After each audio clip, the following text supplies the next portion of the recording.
in the Indian administrated Kashmir. Uh, could you elaborate more on that, and what do you want from the UN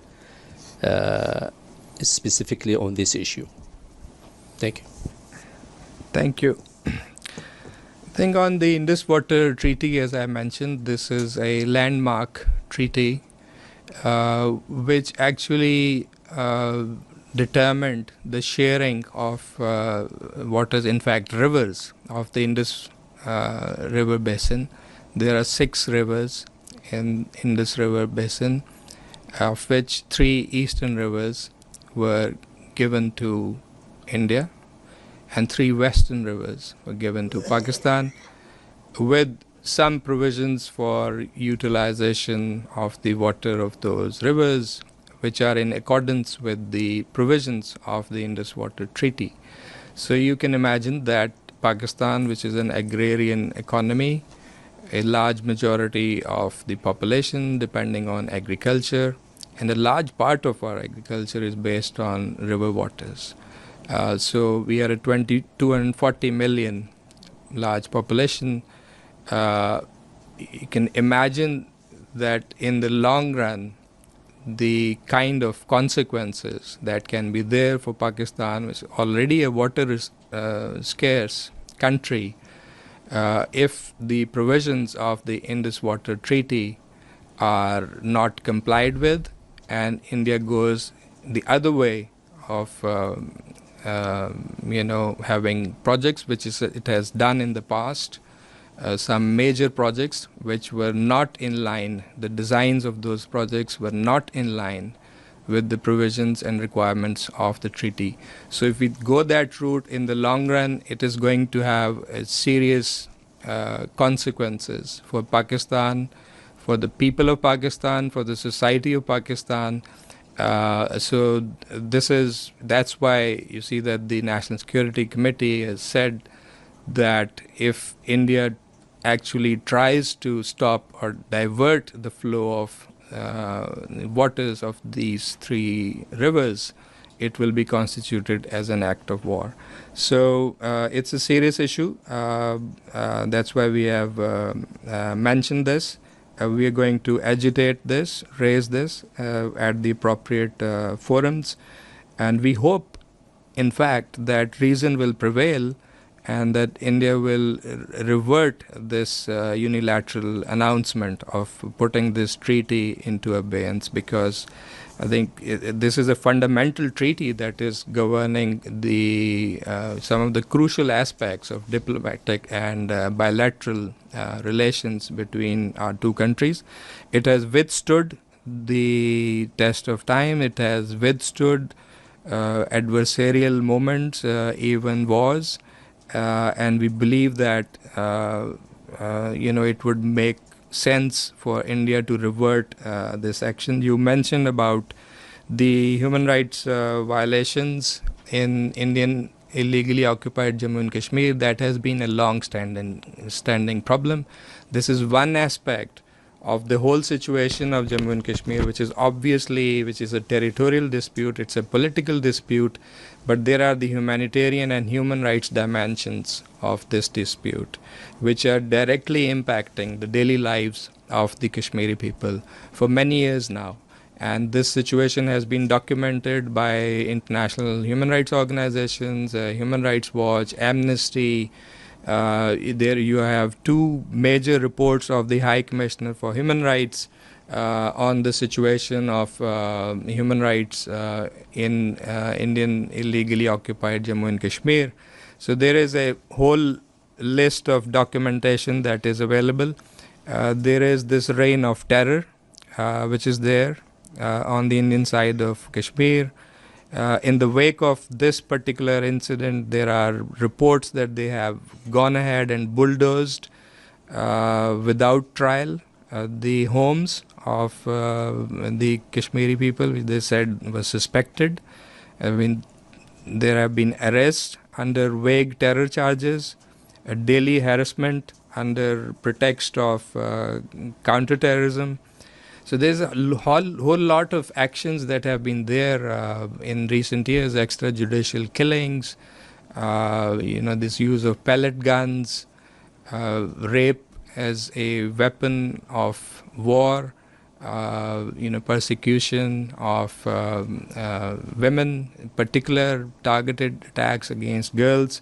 It's a whole list, and that's why I think if you start this discussion, and if you have this kind of discussion that was pointing out towards Pakistan, and with regard to terrorism and counterterrorism, I can say that we are ready. I mean, and we have done it so many times in the past, and we can hold out this mirror to our neighbor as to what has been their track record with regard to terrorism and human rights. Yes, please.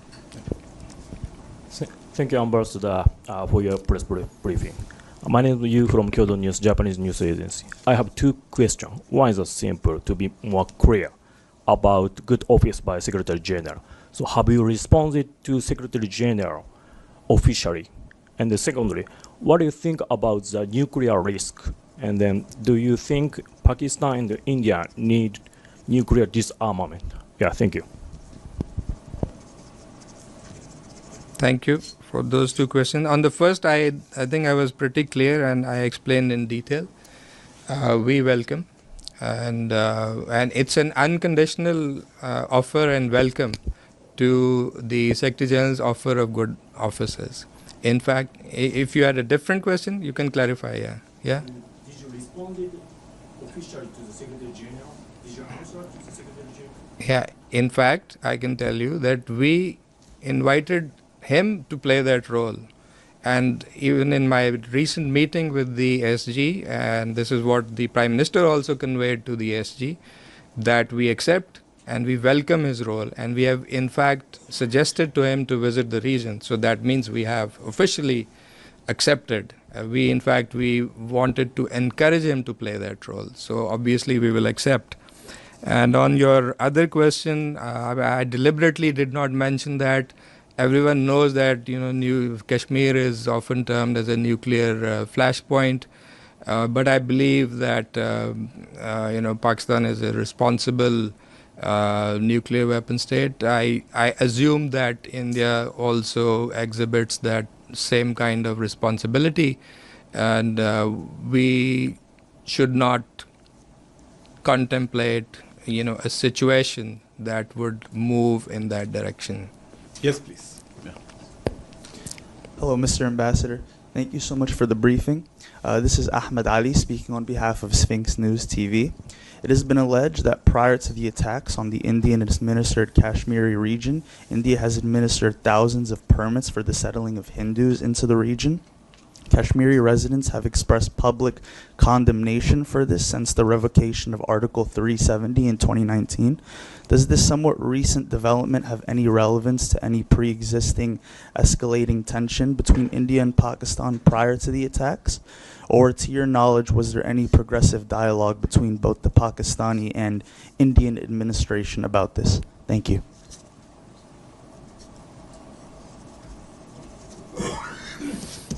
Thank you. I think what you mentioned is part of those problems that I was referring to in terms of I was focusing on the human rights issues, but it's very pertinent to come back to the actions, the illegal and unilateral actions that India took on 5th of August 2019.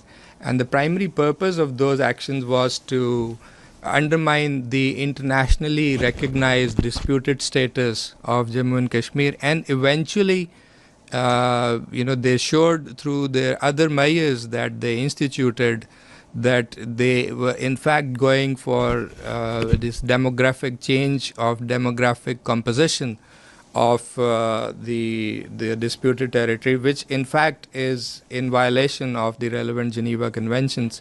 So this is something that they have been doing. There are credible reports of the Indian administration in the Indian illegally occupied Jammu and Kashmir of actually issuing certificates, domicile certificates to non-residents, which was never possible before the revocation of those the constitutional provisions.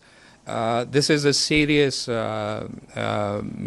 action that not only violates the relevant Security Council resolutions, but it puts into jeopardy, because if you are altering the demographic composition of a territory whose final status is yet to be determined according to the UN resolutions by a referendum or a plebiscite under the UN auspices.